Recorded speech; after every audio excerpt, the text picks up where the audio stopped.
ukugqama ukushayisana kobufakazi esitatimendeni zababesendlini lapho bechaza khona abasolwa bangena endlini noma-ke ngezindlela ezingefani kwelokubulawa kwayingonozinti Orlando Pirates neBafana Bafana uSenzo Meyiwa. Lokhu kuvele-ke ngesikhathi kuqhubeka ukuphonswa ngemibuzo komphenyo omkhulu leli cala. UBrigadier Bongani Geninda, u-Advocate Charles Mnisi ongummeli kammangalela wesithathu uMthobisi Mncube. UMnisi uthe kuyamangaza ukuthi kunokushayisana uma kuchazwa ukuthi abasolwa babenjani. Uqhube wathi kumculo ongunina wengane kaMeya uKelly Khumalo wathi wabona izinyo legolide komunye wabasolwa. UGeninda uphendule ngelithi indaba yezinyo legolide uKelly wagcina ehoxisile esitatimendeni. Indlu kaKhumalo ekuthiwa yayincane uma-ke uphuma endlini yokugeza uzithola kususekhishini. Abantu ababesendlini babebuka noma-ke babebukana ebusweni nabasolwa. Kwakufanele bangabi nezincazelo ezehlukene uma-ke bechaza abasolwa, kusho-ke uMnisi.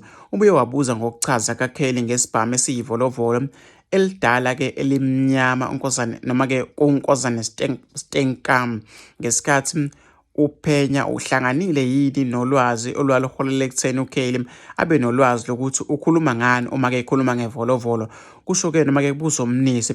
UGeninda uthe-ke esitatimendeni sakhe uKelly noma-ke esisayiniwe akasho lutho-ke ngevolovolo.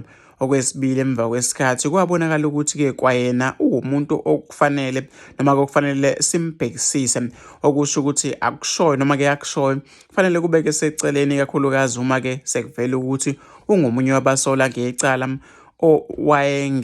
noma-ke wayengesiye ufakazi ojwayelekile, kusho-ke uGeninda. Uqhuba wathi okunye kuKelly akanazincwadi-ke zesibhamu, okusho ukuthi akazilutho-ke ngazo, ngeke achaze kahle ngaso.